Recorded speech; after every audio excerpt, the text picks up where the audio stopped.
நம்ம கட்டும் பிரெயினும் டெய்லியும் ஒன்றுக்கு ஒன்று சேட் பண்ணிகிட்டு இருக்குன்னு சொன்னால் நீங்கள் நம்புவீங்களா? எஸ், நம்ம மூடை ரொம்ப முக்கியமாக தீர்மானிக்கிறது கட்லேயும் ஒரு ரோல் இருக்குங்க.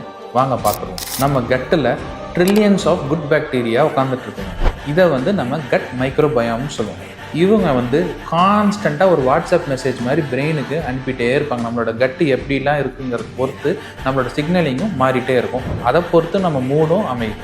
ஸோ நம்ம கண்ட நேரத்துக்கு சாப்பிட்றது, ஜங்க் ஃபுட்ஸாக போட்டு புல்கட்டு கட்டுறது, இதெல்லாம் செய்யும் போது கண்டிப்பாக நம்ம வயிற்றில் அசிடிட்டி உண்டாகும், ப்ளோட்டிங் உண்டாகும். இதனால நமக்கு மூட் லெவல்ஸும் மாறும். இதை எப்படி ப்ரிவெண்ட் பண்ணுறது? ஸோ நல்ல ஹெல்தி ஃபுட்டு சாப்பிடுங்க, ஃபைபர் நிறையா எடுத்துக்கோங்க, தண்ணி நல்லா குடிங்க, நல்லா தூங்குங்க.